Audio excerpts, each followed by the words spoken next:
Hey guys, here we are, the Quiggin Out MMA Podcast. Tony, you didn't get to hear that, but he got all his expletives out before the show started. It's like yeah.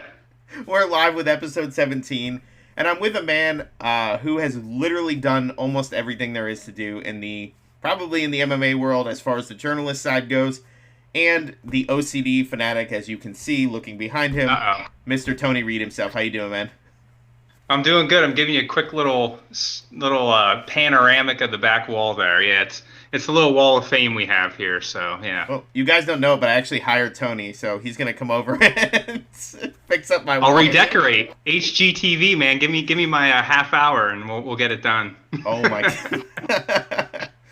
Oh man, you're gonna get phone calls. Hey, can you come decorate my house? No. I don't do that. No, I'm the last guy you'd want to do that. Completely honest. I can organize, but I can't build. Well, thanks for coming on the show. For those of you who don't know, Tony and I actually met probably 8 years ago when we were both contributing writers for Ultimate MMA magazine. And I've really got to see everything you've done since.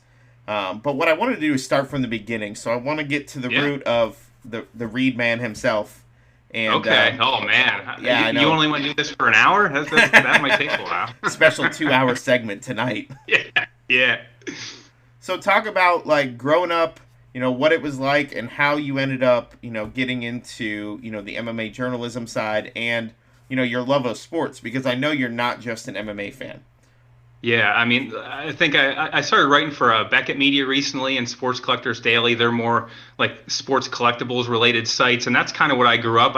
I think I even put in my bio, if I could watch sports, play sports, and talk about sports in any given day, it was a good one. And that's truly not much has changed over the last 42 years. So that's kind of where it's at. I grew up playing baseball, basketball, and football. And gravitated towards sports in pretty much any possible shape, form, or fashion. So, like I said, nothing's changed over the years. 42? You look great for 42. Yeah. Well, thank you. You still look like 20 years. Do you still get carded? This just must be good lighting. I don't know. I have my lighting guy in the corner, right? You're going to turn around. There's going to be a whole camera crew. Yeah, there'll be 36 people behind me, right? Yeah. No, but I grew up in sports and played sports all the way through high school. I was a pretty good athlete. In college, it didn't work out for me. Graduated college, moved to State College, Pennsylvania, by Penn State University. Got married, had 2 children. I have the worst day of my life story, if you will, and that's in a sense how I got to mixed martial arts. I won't get into the details of that, but I mean, I'm all for it if you want to share. That's intense. I don't know. I might have to save the details of that for the book, but basically, I found myself in State College, divorced, kind of out of the blue, if you will. We had just built a house that went up for sale. I had 2 young kids, and we had to figure out, custody. I just lost my job. And that was one day. Oh my that was God. One day. So without the gory details, that was my one day. That was gory enough. And that was a day where I sat at the steps of my brand new house that we just built, and I literally bawled my eyes out, wondering what the hell I was going to do. And I also decided that would be the last time I'd feel sorry for myself, because I'd put myself there in some shape, form, or fashion. And I also realized at that point, moving forward, I was going to do what made me happy. Obviously, putting my children first, but career-wise, I had a long career in retail management. Actually, at Walmart, I was a manager at Walmart. Then eventually went to Dick's and kind of got stuck in that retail spin cycle, if you will. I did 5 years at Best Buy. I know how you feel, man. Amen. And 2 years at Circuit City for all you youngins. Yeah. So and that was kind of that fork in the road. I'm like, I'm not doing retail. I'm not doing that. I love sports. I love mixed martial arts. Actually was out of work for a short period of time. I took a job at the newspaper, the Center Daily Times in State College. And the very first day, I think I posted that story recently on Facebook. That very first day was my now wife's very first day, and we hit it off and got married. The ridiculous story. It's crazy how it worked out. I'm beyond lucky, but in the process, I decided to actually start a mixed martial arts. Easy for me to say now. I'm out of practice. Clothing line. called Reid Fightwear, which I'm sure it's sold around the world these days. No, I'm kidding, obviously. I mean in the back of trucks, but it's in my attic and basement at this point. I think 99% of my inventory. But so I just started that, just T-shirts, fight shorts. I did sponsor some guys in the UFC and that kind of thing. I did some advertising. It just didn't get off the ground. But in the process, I reached out to Justin McAllister, who was writing for Tap Out magazine at the time. A brilliant artist. He a lot of his work's done in Sharpies, and he literally does Sharpie, like on my walls that I showed you there earlier. That's all original artwork from Justin.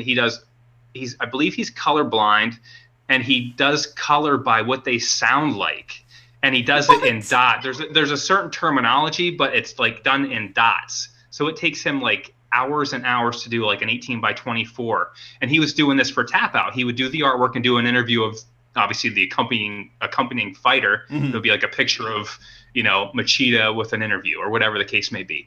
So I reached out to him to do artwork for my clothing line. And just in conversation, I was like, well, you do the artwork and these interviews, and he at the time he didn't even really, not that he didn't enjoy the interviews, but he was the art guy. So I'm like, well, I'll like being myself. I'm like, dude, I'll do the interviews. Give me a shot. I'll do it. Yeah. Right. So on my very first interview, I'll never forget, was Nate Quarry. So Justin did the artwork. I interviewed Nate Quarry, and that was my first piece that printed, with Justin's help in Tap Out magazine. And well, as they say, the rest is history. We're talking 3,000 interviews later. 200 magazines. I don't even know, honestly. Whatever the case is, multiple outlets, and that was the beginning. And I remember doing that interview, how awesome it felt just to talk to a fighter, talking to a professional mixed martial arts fighter. This guy's in the UFC, it was just so cool. And I remember my wife, we were in a townhouse at the time in State College in that area. And she's like, who are you talking to? You sound like a schoolgirl. You know what I mean? Because it was just, you're just having so much fun. Like we're having right now, just having so much fun. You're just laughing, talking, having a good time. She's like, who are you talking to? And truly, I took it. Yeah. Nate's on the phone. Give me a minute, No, but I kind of I've never changed that style. Like I've always wanted to have any interview be more conversational, get to know the guy. I hate being the first, the last fight, next fight guy. I know it's a necessary thing in the sport, obviously, but I just never wanted to be that guy. I never wanted to be the guy that necessarily covered event to event to event. And, you kind of get that same line of questioning. I just never wanted to be that guy. And from day one, I tried not to be that guy. And I just respected everyone I've ever spoken to, give them the utmost respect and respect their time, too. I think that's a big thing. Like, these guys don't have to stop and talk to me. It's like, why on earth would, Phil Davis or Nate Quarry or, Luke Rockhold or Daniel Cormier or name a guy? Like, why would any of these guys have to stop and talk to me, So I try and even still, 10, 11, 12 years later, I still try and keep that in mind. Like, I'm extremely lucky to do what I do, and I still love it. And like you said, I kind of branched out into other sports, kind of like almost rekindling my love for other sports, at least in the media side. I've always loved, the big three, baseball, basketball, and football. But to be able to kind of branch out and do stuff, and that's really kind of, not that I was falling out of love with MMA. I don't want to say that because that's a little, rash and extreme. But I get it. You get that grind. And sometimes, like you said, we just, you just need a break. And it's just refreshing to do some stuff with, former NFL players or guys in the MLB or NBA. And, I enjoy it all. I love it all. But, it is fun to branch out a little bit right now, to be completely honest. Yeah, and I really love that you said that because I remember Liz Carmouche was my first. Yeah, you never forget your first interview. Truly, you could have 10,000 interviews and you can recall that first one like it happened yesterday. And I was sitting outside Starbucks on the patio hoping no one else came out there. I've got her on speakerphone with my little recorder sitting next to it. Oh, yeah, of course. And I remember her saying, there's nothing better than being able to, she was talking about her time in the military. She's like, there's nothing better than being able to walk into a cake shop with an AK-47 strapped to your back and no one looks twice. And I'm like, what did I get myself into? Yeah. And she goes, I really wish we were doing this in person. And I was like, I don't. I'm terrified right now. Yeah. That's funny. Yeah. And like you said, we all have those stories of where you've done crazy ass interviews, like the weirdest places. And you mentioned that, and this was relatively recent. I remember interviewing Jack Hager, aka Jack Swagger, for Bellator, and I was in State College with my wife, with my basically newborn daughter, and you try and slip outward, like the creamery, so there's thousands of people. It's like the stuff you try and pull off. I mean, if people saw that side of things, I think that would be almost as entertaining as some of the stuff they see in print or online at this point. But it is what it is, I guess. Yeah, and I know he trains at Ybor City Jiu-Jitsu, which is like an hour from me, so not too far. Yeah. One of these days I'll have to get down there. Yeah. So who's the interview that you just never landed, that you just want, like number one on the list? Who is it? So I'm gonna share this, and it's funny because of everything that's going on in the news. To be honest, like for me, getting to interview some of my idols when it comes to behind the pen, behind the lens, whichever you want to call it. Yeah. Making friends with Dwayne and Hunter. Getting to talk to Esther and Casey, Matt and his wife. There were so many, but I want to ask John Jones one question. And that's it. And it's a question I guarantee no one has ever asked him. Okay. And I'm going to give everyone some homework tonight. So go back and watch his fight against Ryan Bader at UFC 126. Yes, that is in there. Yeah. He's got the choke in, he leans over, and it looks like he whispers something into his ear. He mouths something. And I just want to be like, what did you say? Like, what did you say?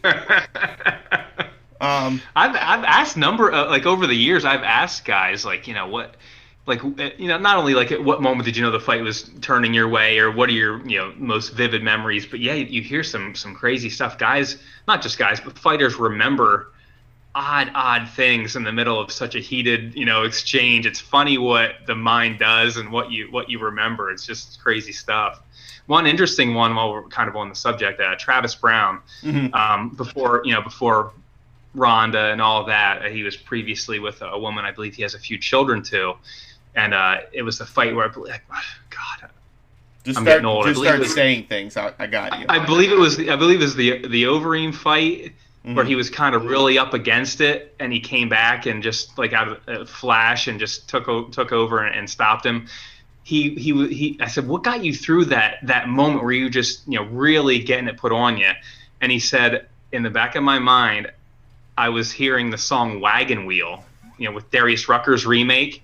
He's like, "Dot me, mom, and like a wagon," and that made him think of his children, which made him put every ounce of whatever he had left into it, and he came back and won. So every time I've heard that song since, it's like, of course, that's the first thing that pops to my mind now. But the weird things that stick with you and the weird things that you hear from people, it's interesting for sure. I think Hickson is one I want. Still, just because I'll never forget this and how he would just walk like straight towards somebody. And almost like robotic in nature. It would scare me watching it, because I'm like, he's going to come through the TV. Like, something's going to happen. Yeah. That's funny. I think, like you said, every interview that we do, whether they're the smallest guys, whether they're the biggest guys, people forget that they're just people. They're still just people. And I think a lot of times they'll surprise you, where they'll say something and you'll go, what? Like, hold on, no. Go back to that last part where you talked about video games. Like, wait, you're going from the gym to play video games? Like, or the weird thing is, even in mixed martial arts, more so than probably the not that it's not established, but the more established sports, guys know what it's like to be the average person. I keep saying guys, I don't mean men, I mean fighters.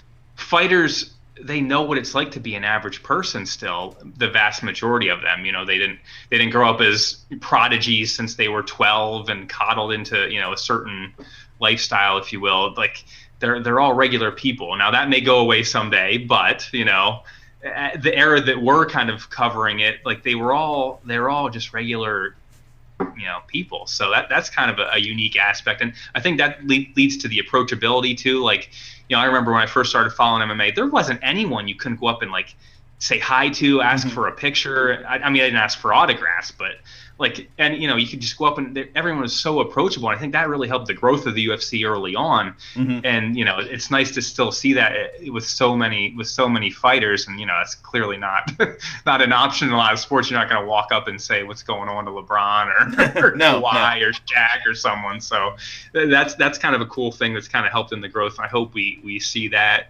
kind of attitude with the sport moving forward. I think it would be good for the sport. But yeah, and I love that because there's, most of the social media accounts, they're not being controlled by these football players, by these baseball players. Yeah. They've got a manager, they're handling all their affairs. If they're brands, they're a brand, they're their own brand into themselves, so yeah. But a fighter you could tag on Twitter, you just direct message them and go, "Hey man, you want to do an interview?" And they're like, "Sure." And you're like, "Well, that was easy." Yeah. And I think still to this day, I mean, I've been interviewing people for a decade now. I'm still surprised when somebody's like, "Yeah, sure." And I'm like, "Really?" I don't have to go through a manager or an agent. But sometimes when you have to go through all those steps and it works, I think that's one of the more gratifying parts. And 2016, I got to interview Stipe Miocic. And I worked for Red Bull at the time, and I was a delivery driver. So I had to drive the truck, and I realized that I wasn't going to be somewhere where there wasn't going to be background noise. I realized there were, even leaving the truck running, I couldn't do it. So it's September in Florida. It's 97 degrees outside, and I've got the windows up, and I did the interview the whole hour inside my truck. That's funny. And I almost died in the process. But I feel like other journalists in other sports don't really have to do that as much. You're designated a time, you're designated a space. You ask these questions, you don't ask these questions. And I feel MMA, I mean, you could ask them just about anything anymore. There's certain fighters where they're like, "Hey, stay away from this." Or, like you said, don't ask the same, your next fight, or what if you could go back and fight again? Who would you? No, ask him stuff about what's going on. Stipe having to clean the toilets. That's still one of the funniest things I've ever heard. Because again, those are the gems. That's what people want to hear. I mean, you can get the next fight, last fight thing anywhere. So yeah, you want to dig and come up with a gem if possible. Yeah, and I don't know if I said this on a show before, but the UFC that came to Tampa a few years ago. I watched John Dodson get asked the same question 3 different times by 3 reporters who were standing right next to each other. Yeah. And I noticed that it's, in those media scrums, like, you have to jump out. You can't just be like, "It's my turn." Like, you have to be like, "All right, let's go." You have to get that aggressiveness in that sense. Yeah. And I remember they were like, "All right." It's just not my style, personally. Not to interrupt, but that's just not me at all. So they're like, "MMA fighting, MMA junkie. No one else has questions. Bye." I'm like, "Whoa!" So I pull him aside and I said, "Hey, John," I said, "I gotta ask you something." I said, "How does it feel to be asked the same question 3 times in a row?" He goes, "It's really annoying." Because then I gotta remember what I said to the last guy and make sure it doesn't change. And I ended up getting like a 45-second interview with him about how he said he was going to move up 2 weight classes and beat up McGregor. Like, it was hilarious. But it's something no one else has because, again, they're asking the same questions. So, when you landed go ahead. I like I said before, I get that side of it. I know that's kind of part of the machine, the well-oiled machine, if you will. But I just never was drawn to it, to do it or even to read it, to be honest. It's just not, if I'm doing research on a guy, I mean, there's very little truly that I'm looking at as far as, next fight, last fight. There might be a question that might tie in or lead to something else, but like to be like, "Oh, what'd you think about this fight? Oh, you finished in the 3rd round. Okay, what do you think? Oh, that's great. Okay, on to the next." How are you going to win? How do you see the fight playing out? I see me winning. Yeah, it's just, I don't know. Like I said, and I understand that's part of the machine, and it's obviously what keeps certain websites, moving forward. I get it, and again, there's a place. It's just not my personal cup of tea, I guess I can say nicely. Yeah. Well, and I think what it is that there's so many outlets out there. There are so many, and your name has been attached to quite a few of them, actually. Yeah, a handful over the years. I guess I'm getting old, so I've been able to stick around like a bad rash or something. Maybe, I don't know. Tony the Rash Reid. That's your fighter name too. See, look at that. I never wanted to take a punch to this face. That's why I didn't fight. Come on now. Come on. I think I'm taking one punch, and it was on accident. I was in middle school, and the kid in front of me was pushing the kid in front of him. He's pushing him, and I'm not paying attention because I'm like, Yeah. And all of a sudden, the kid swung, and the kid behind him moved, and he punched me in the face. And I was like, what was that? You're like, wait a minute. Hold on. Rewind. How did we get to this point? Yeah, it's funny. Like I said, I spent some time managing my good friend Tim Boach's gym. We live in the same hometown now, Sunbury, Northumberland area, Pennsylvania. Mm-hmm. And I would get in, and that was like the days when guys are like, I'm not wearing headgear. I'm like, I'm not getting in there without headgear. Mm-hmm. I write. I don't fight. Like I will. I'll spar. Like I've sparred with Tim. I've sparred with some of the better boxers at the gym, and you take your lumps for sure. I never came out on the upper hand of that by any stretch of the imagination. But it is something to get in there and throw. And we had a joke at the gym where, if you catch Tim with one thing, he would take it to that next level just enough to know that you aren't ever doing anything like that again. So that was kind of the running joke at the gym. If you ever happen to get lucky and catch him, then you were probably going to get hurt in a later round. I mean, I could see why that would happen. So yeah. Note to self: don't try to spar Tim Boach. Like yeah. So I love that you brought that up because like you said. And I also realized that I say a lot. So anybody's listening is going to go, stop saying that. But you went from the journalist side of it to becoming friends with Tim. And you said you ended up being his gym manager. So how did we get to that point? And how exciting was that for you going, I was watching him, now we're like friends and everything else.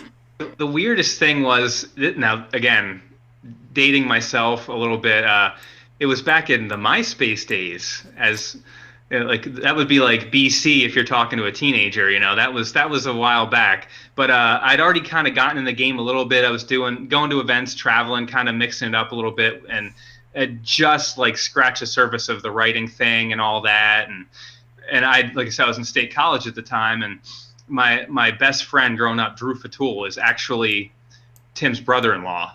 And this he married Drew's sister Jade, so connecting the dots, that's how this kind of came together. He hit me up on MySpace the one day and was like, dude, you're in this, like you're involved in this somehow too, kind of thing, So we went to I was at UFC 81. It was Tim's first fight in the UFC against David Heath. That was the Brock Lesnar debut, the mirror card, and I believe it was Silva and Nogueira, I believe, for the title.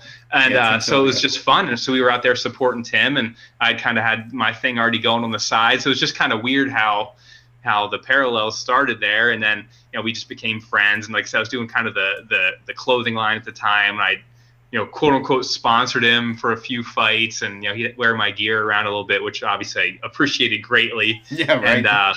And so I set up shop in the gym. I had a little corner where I had my T-shirts, and I was there trying to, get membership up, and I would jump in class, and my wife was doing and teaching kickboxing there at the time. So it was a great time. It was fun. The gym is no longer, but it was fun. We miss it to this day. My wife Michelle mentioned it once in a while, like, man, I miss going over there and doing kickboxing. So it was definitely all fond memories, but it's in the rearview mirror at this point. And I mean, I feel like a lot of things are in the rearview, but you mentioned Michelle, teaching kickboxing. So was that something she did prior to meeting you? Something she was interested in, or after? Not for a single minute. No. Funny story. We started dating. Like I said, we were in State College in that area, and we had dated, and these things got more and more serious. And I believe it was our second actual trip out of town. I'm like, hey, honey, why don't we go to UFC in New Jersey, UFC 78, Mm-hmm. So I'd show her some of the old, trying to like ease her into it with Ultimate Fighter before I got to some of the hardcore events, you know. So, you know, she watched some Ultimate Fighter episodes and a couple of UFC events, and before you know it, we're on our way to Newark, New Jersey to UFC 78. And she had no idea what she was getting into, and she, being the good sport that she is, she was there, and we got to our seats, and by the second prelim fight, she was all in. She was screaming for Fighter. She was paying attention. She was learning the sport.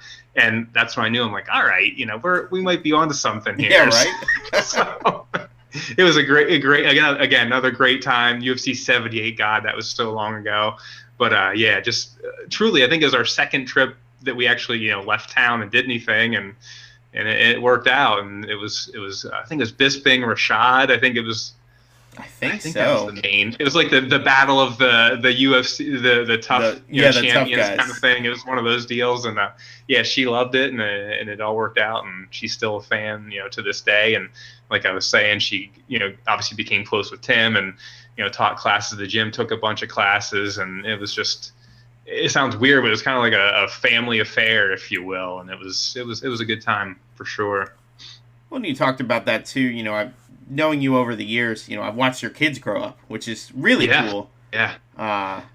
And so talk about what changed. You know, has that changed anything as far as the fight game? You just recently had your little one. So congrats on that one. Isabella Rose is here. Yeah, absolutely. I wasn't going to start throwing out names. Like, listen, this is the 21st century. Yeah. That or I call it the wrong name. So, you know, we don't need that. So. Yeah. Okay. Yeah, but it really, I guess, in a weird sense, my kids and now my wife and now my daughter have always kind of come first. Mm-hmm. So that was first. I had a full-time job. I pursued mixed martial arts as a total passion project. Not to say I didn't put everything I had into it. You know, every spare moment of every given day was dedicated to that for a long, long time, mm-hmm. to kind of help to get to whatever you call where I am right now.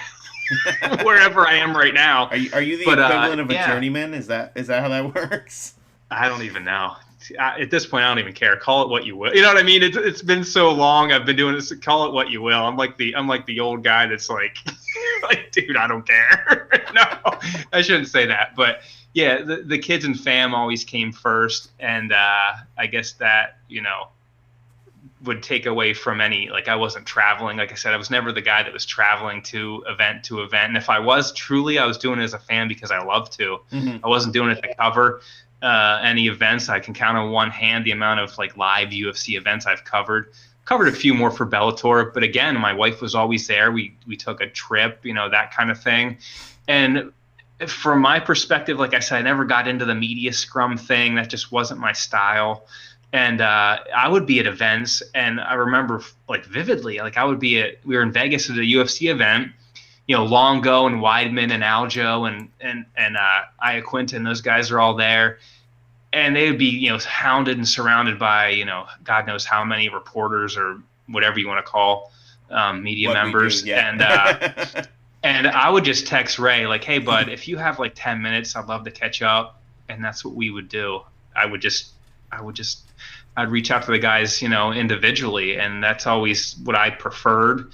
And I worked, you know, pretty hard to establish relationships with guys like that, where I kind of didn't have to go through that whole, you know, scrum. Yeah, I was going to say that whole which I'm not a fan of. I think I've mentioned that a few times now. Yeah. But I prefer the one-on-one. I prefer the relationship development with guys, and that's just kind of how I've always done it, for better or worse. That was just kind of how I always went about it. And like I said, if I went to events, I went as a fan. I went because I loved the fights, or I loved and admired the guys that happened to be fighting, or maybe some I even considered friends that night, you know.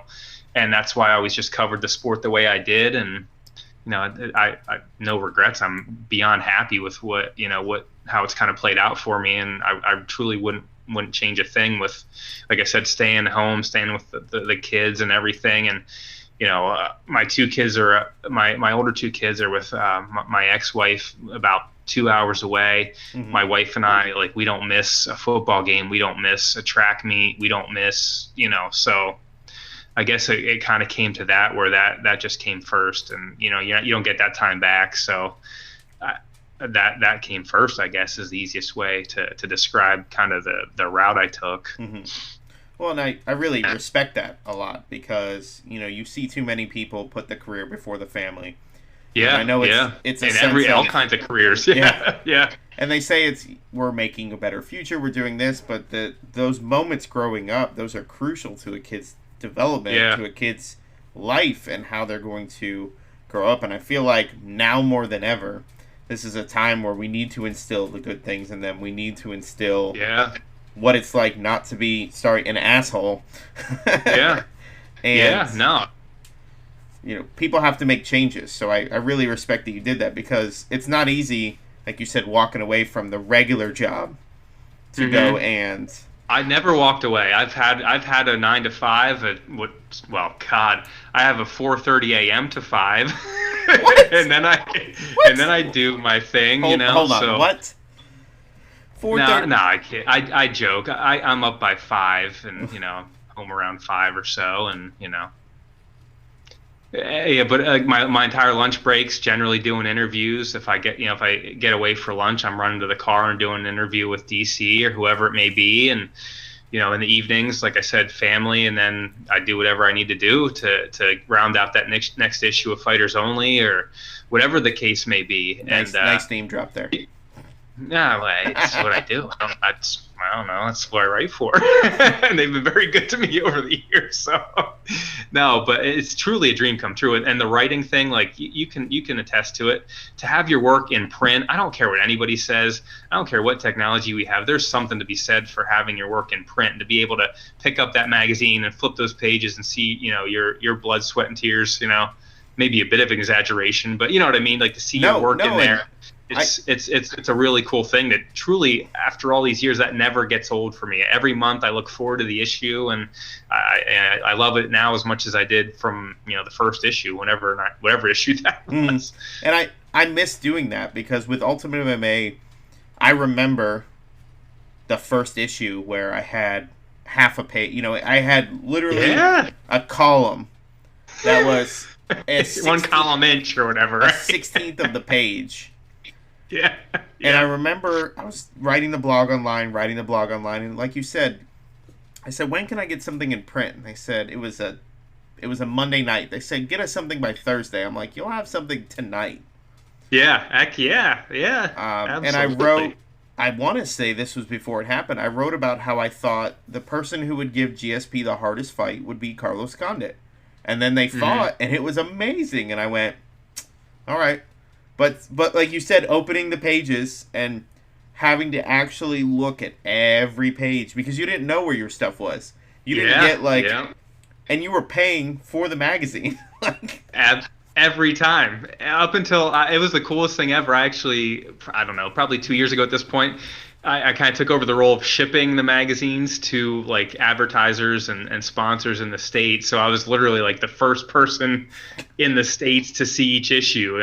I go to the doorstep, and there's like, the UPS guy probably hates me. There's like, boxes of heavy magazines and whatnot. But yeah, that was always pretty damn cool too, to be one of the first people to see it. And of course, immediately I would share it with whoever I interviewed for that issue, and they always kind of got a nice text back or whatever. So that's always real special too. I like that almost as much as seeing your work in, is being able to share it with the people you spoke to that made it happen. So that's always super fun. And that's something I absolutely love that you brought up, because you and I both know, we do the interview, you write everything up, and you're like, this is great. Are they gonna like it? Yep. And you have that moment where you go, do I hit send? Yeah. Or you'll catch them, and halfway through the interview they'll go, whoa, that last part, cut that out. Yeah. But that's tough. Yeah. If you're in the middle of an interview, like I said, I talk to guys kind of on the casual, but if you're in an interview, you're in an interview. I have an awful interview story. If you want to hear an awful one, let me know. Go for it. Let's go right to that. Oh God. You don't have to say names, because we don't want to upset anybody. Okay. All right. Well, Nick Diaz. I was. This was back in the Tap Out days, RIP. So it doesn't matter. It was for Tap Out magazine, and I was again, and to be completely upfront and fair, Justin McAllister gave me Nate Quarry's phone number for my very first interview, and I can probably count on one hand how many interviews like I've asked for since then or had been given to me. You know how that is. People think, oh, well, you just go interview and the magazine just throws 10 phone numbers at you. I've literally worked for every single contact I have. It's one of those deals. So I'm working for this Nate Diaz thing. Sorry, Nick. Excuse me, Nick. It was Nick Diaz. I'm sorry.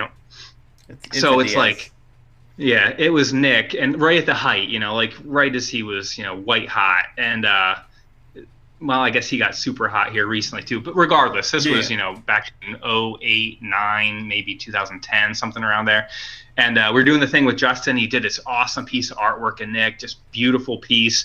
And it got to the point where I was calling guys at the gym just to try and get me to Nick, even though I had his number. And I would text him and try and set it up, fall through. Again, this is not a story that's probably surprising to anyone, but I'd call nothing, schedule nothing, and this went on for weeks.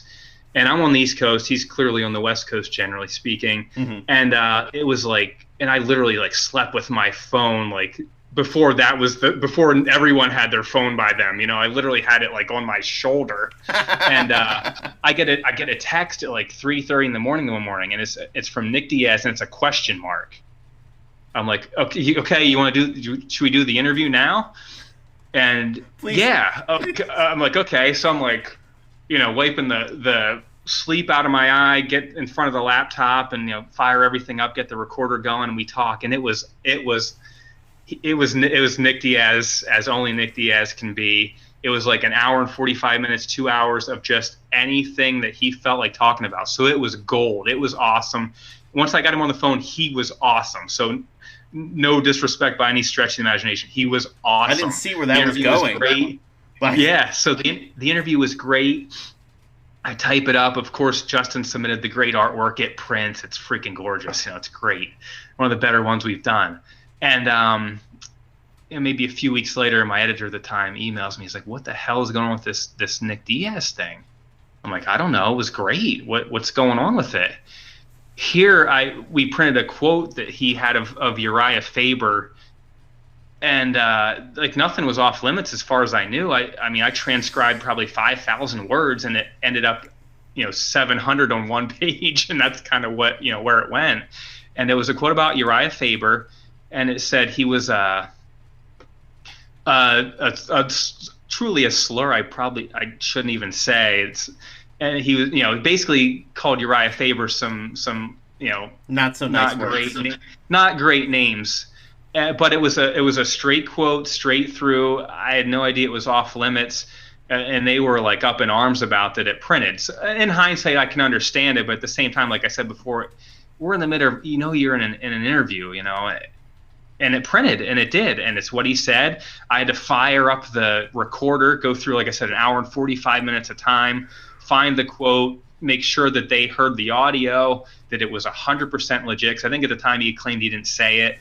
I'm like, I would not in my life have typed or printed anything he didn't say verbatim. No. So I got it out there. It proved to be that's exactly what he said, and ultimately nothing came of it. But like what I went through to talk to him, how I talked to him, how long I talked to him, what it took to type the interview and make any sense of coherency of it to it printing, and then there being another issue, it was like it was something. But no, he was truly, though, he was great. He's one of a kind. Nick Diaz is awesome. And, and I've heard that. It is what it is at this point, 10 years later, But that's a great story. Like, that's a story where it's like, people don't realize, like, we don't just record the interview. It magically types itself. Yeah. Because if I had a 30-minute interview, I'm spending an hour and a half transcribing. Easy. Yeah, easy. And I'm not the fastest typer, so I'm sitting down there hunting and pecking almost, Like, Yeah, it's now it's a lot better. But when I started getting into longer interviews, I started realizing if I do an hour interview, that's it's a lot like of 3 to 4 work. hours of transcription that I don't have time for. Absolutely. Yeah. Yeah. Like you said, if you have anything else going on in your life, how do you have time for that, But we make time, we make time, we make it happen one way or another. Like I said, if it's getting up earlier in the morning, staying up a few hours late, if it's taking your lunch break, whatever, taking your day off from your real job, whatever it is, like there's a lot of guys in this sport that do sacrifice a lot to make it happen. Like you said, most people don't see that side of it, and that's fine. We don't do it for that. And we're the unsung heroes when it comes to telling stories. I'm no hero by any stretch. We're disposable heroes if you want to throw out a nice music reference. Yeah, there you go. Disposable for sure. Yeah, that's for sure. But that's why I don't take myself too seriously in it either. There are guys that take themselves pretty seriously. But ultimately, we're talking about people that punch each other in the face for a living. And it's only been an official sport for a few years in the grand scheme of things. Yeah, really. I mean, it's hard to take yourself too seriously doing that. So, again, I love it, and all due respect to everyone involved. But I'm not one to take it too seriously. But I love that you I say that. I shouldn't say that in that sense, because I mean that. But at the same time, and you probably know this. Anyone that's done this for a long time, like I want to leave a body of work that means something, and the competitive side in someone, like I want to be the best. So on one hand, it's weird because on one hand, I want to leave a body of work that's like, dude, this guy, he worked his ass off. I would never say it myself because I just do it and I love it. Yeah. But like on some level, you're like, you do want someone to appreciate it, but then, as I said, on the other hand, it's like you don't want to take yourself too seriously. So there's that weird fine line of like, I don't know. It's weird. I think a lot of people have an identity crisis, and maybe myself included on this topic, I guess, that like you want to do good work. Obviously, you always want to do good work. You always want to do right by the people you're talking to and talking about, and obviously by whatever organization or company you're working for and with. And like I said, I kind of want to leave something behind. It's like, man, this guy, he kind of went out and tried to do his thing, and he did it for a while. So I guess on some level, you do obviously have pride in your work, but at the same time, I think there's that little grain of salt where you can't take it too seriously. Maybe I just don't take myself too seriously in that regard. But who knows? I don't know. I'm just rambling at this point. I don't know. No, and it's fine because I've been up a long time, man. Well, I'm old. I'm ready for bed. Well, we've been doing this long enough that when I started, I didn't know what the etiquette was. I didn't know how you were supposed to be with a fighter. I didn't know what you could say, what you couldn't say, what you could do. Like asking for a picture, if you get press credentials, it says on the credential, do not ask for pictures, do not get autographs. Yeah. And I feel like that's kind of gone by the wayside. And I remember, I talked about this with Dwayne. I remember reading something of his, and I remember even further back reading something of yours and going, these guys aren't doing it the same way. They're not, Yeah. I appreciate that because I never wanted to. Yeah, no. Absolutely. And a lot of the times people get mad at the Q&A segment, but you do the Q&A for fighters only, and they're never the same boring questions. It's not like, on today's segment, we're going to ask these guys questions A, B, C, D, and E. Because you don't have to, because it's not part of the machine. It's not part of the scrum. It's a quick thing meant to get information out there, interesting facts about the fighter, and make them relatable to everyone else watching, listening, whatever they're doing when it comes, fighting. Yeah. So I love that I saw that and I went, that's where I'm going to change things. Finding out fighters can be your friends. Fighters need friends too, right? And usually, your friends who are fighters are the guys you interview the least. Tim Boach, I was just thinking that the other day.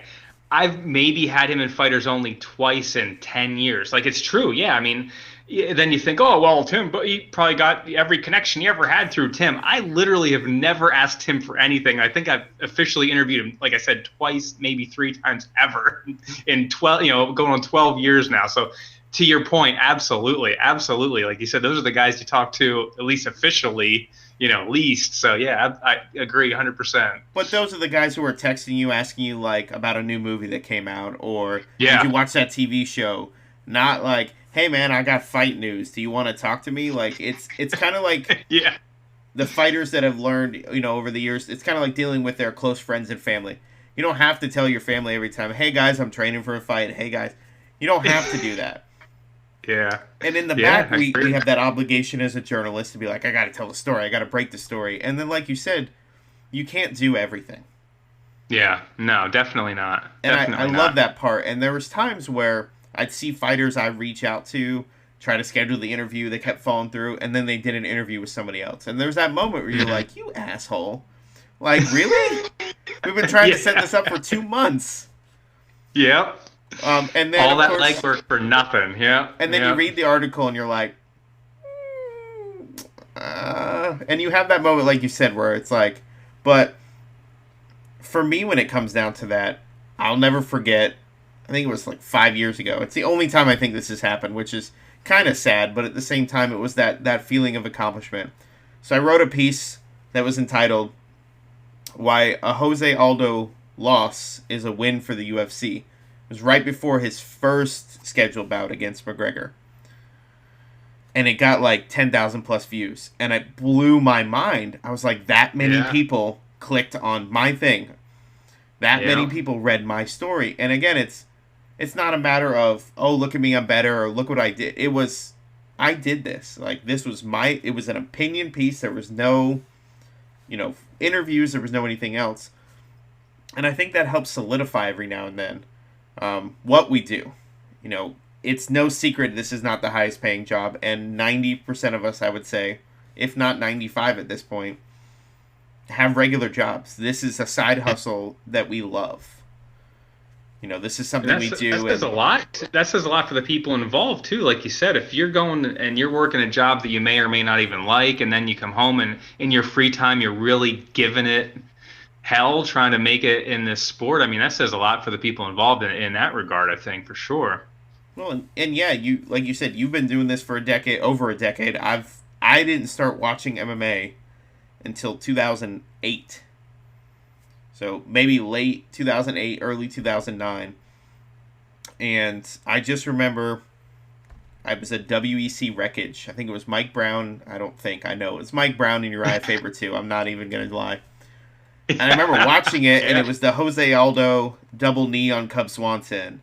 And I just remember watching it going, oh my God. And one of the guys I've had on the show a couple times, my really good friend, Nick Ramirez, he was like, oh, you like UFC? He goes, come to my house. And we'd watch Pride for like 6 hours at a time. Yeah. And the next thing I know, it's 3 a.m. I've got to work at 9. And I'm going home trying to remember every guy's name that I saw, or every fighter, or, Yeah. trying to say Igor Vorchenchkin, 100 times. Try spelling it, right? Yeah. I'll give $50 to anybody who could spell it off the top of their head. Yeah. So after all this time, how do you keep the drive going? You've had your own podcast, Rattling the Cage, which still just a really cool name that would probably get lost if it was put out today. So many Cage Warriors and Cage Potato and this and that. There's so many different ones, but how do you keep the drive going and kind of find new and innovative ways to continue doing the work and loving it as much as you do? Yeah.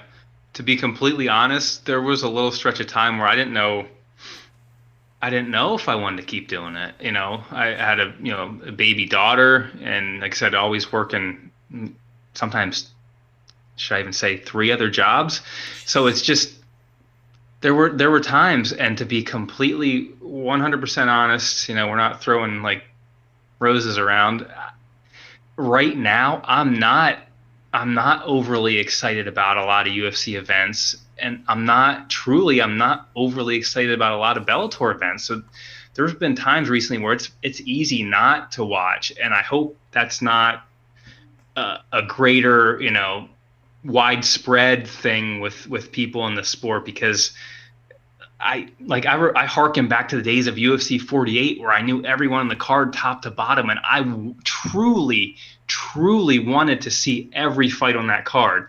Now, I know that's not even an option at this point. The sport's grown so much, and there's hundreds and hundreds and hundreds of fighters on roster. There's guys I truly wouldn't know if I into him, yeah. saw him at dinner, and I don't mean any disrespect by that, but it's hard to keep up with some of this stuff. I'm just being completely honest.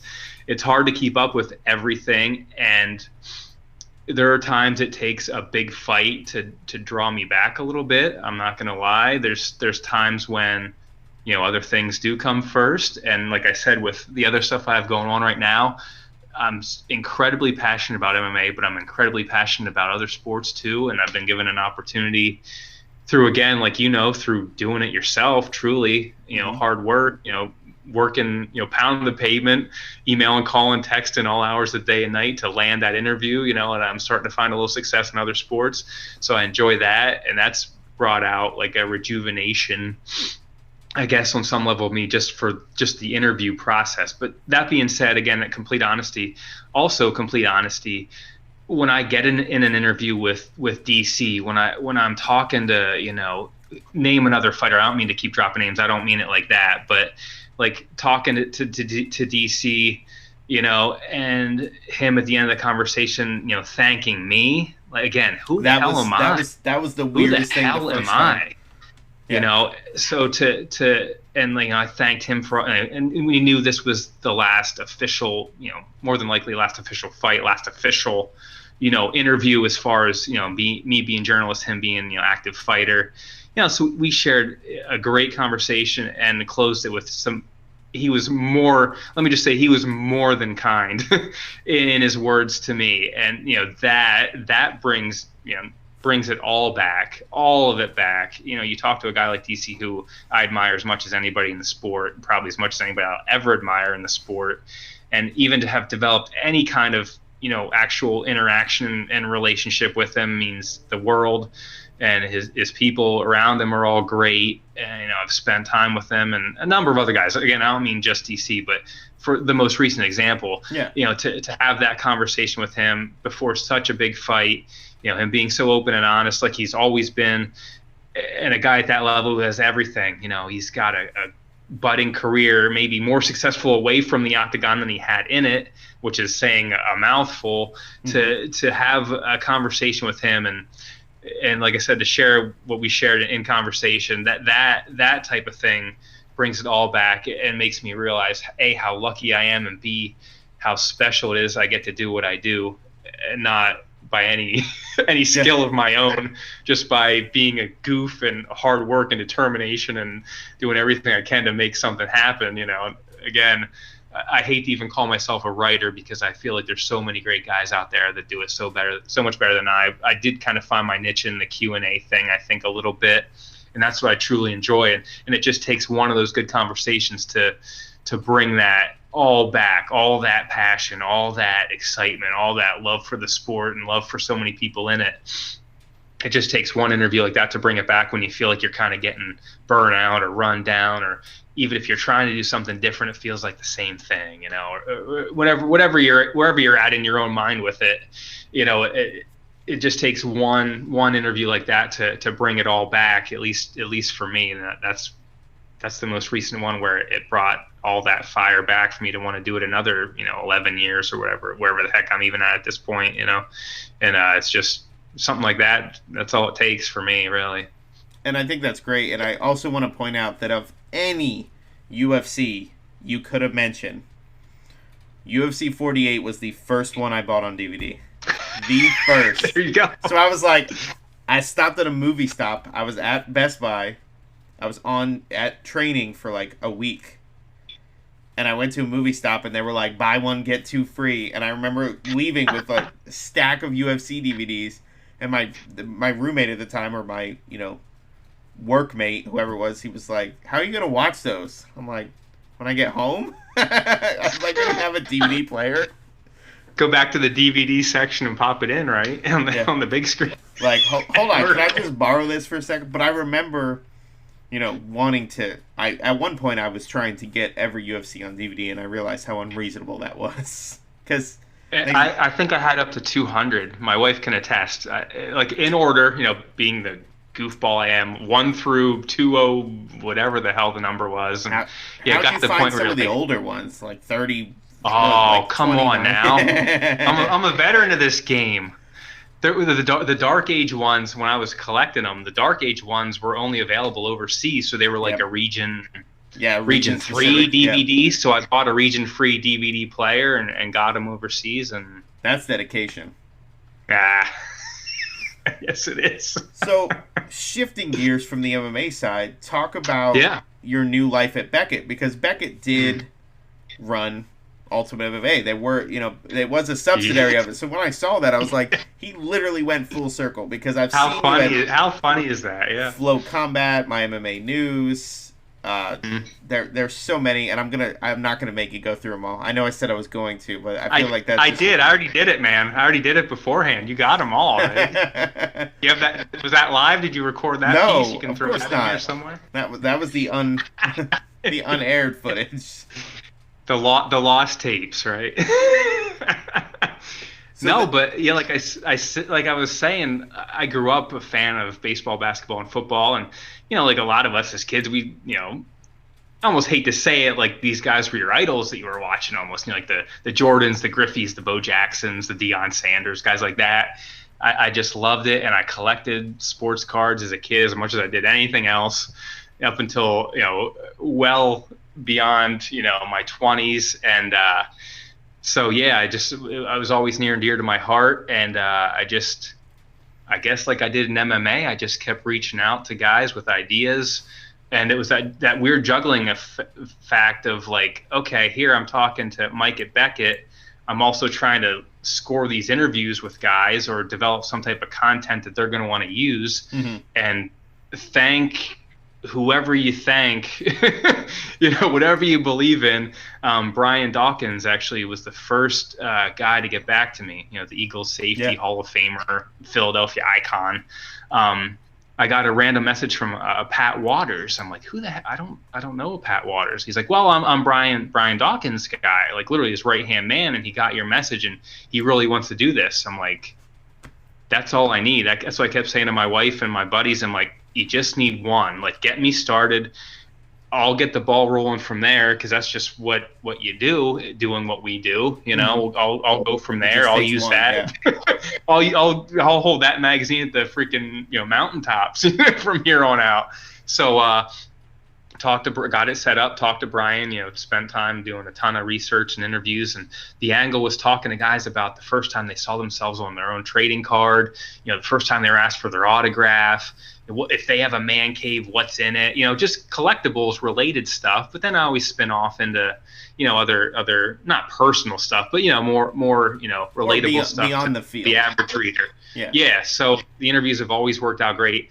The Dawkins one printed, and it was a success, and I was over the moon. It was kind of one of those bucket list things to get your stuff in actually Beckett magazine, and they printed a couple in baseball, and dude, I haven't really said this to anybody, but we got a good one coming up. I actually spoke to Jerry Rice like 2 weeks ago, I want to say, and he was awesome, absolutely awesome. My 12-year-old self, my 42-year-old self lost his shit when we made that happen. So, and to your point earlier, this is going way back in this conversation, but like I was saying about kind of develop relationships with the fighters directly. I kind of always try to avoid the middleman. I don't mean that in any disrespect, but I always try to avoid the middleman if at all possible, PR people and things like that. But in this case, it worked out in spades. And like you said, when that works out, oh man, Jerry's PR lady, we were going back and forth for a while. Like, again, a lot of texts, a lot of calls, a lot of emails, a lot of questions, a lot of answers. She made it happen, and it was beautiful. It worked out great. It's already sent off. I'm pushing for a cover. I don't know. Oh my God.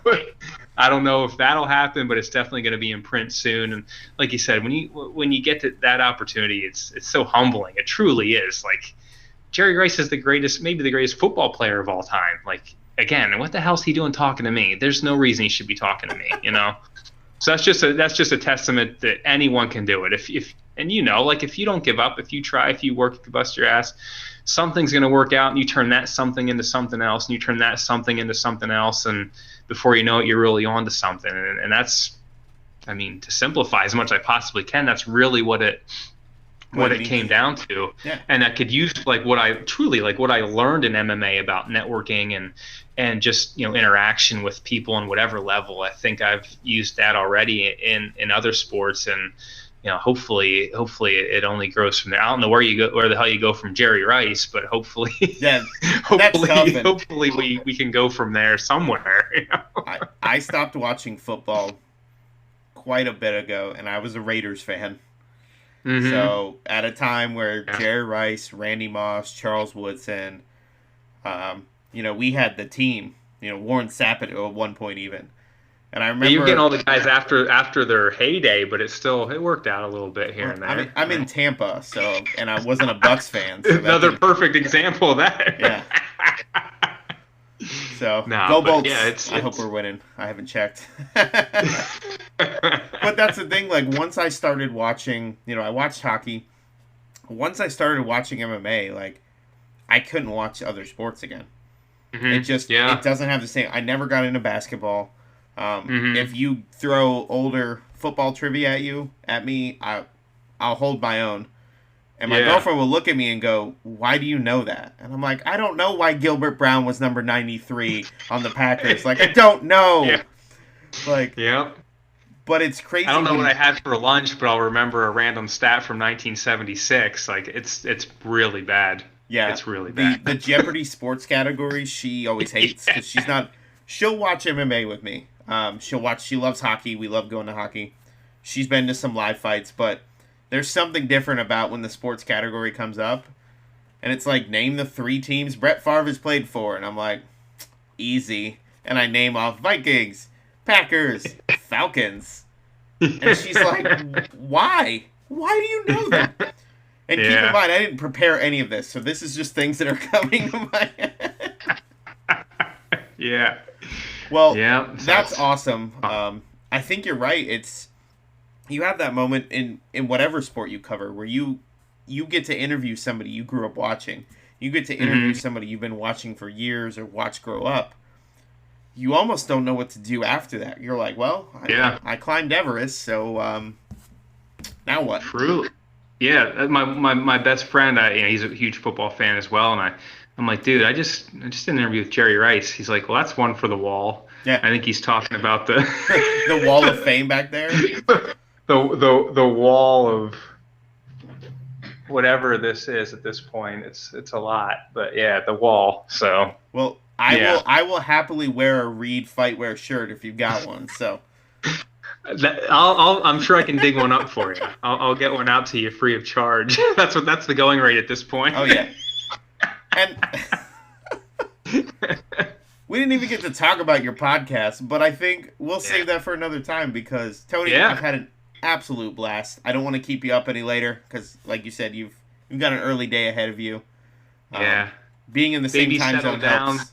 My wife handled that tonight. She got our baby settled down. She's sleeping sound, so we're gonna relax and call it a night here pretty shortly, I'm sure. Well, she's actually been in like 2 of the shots.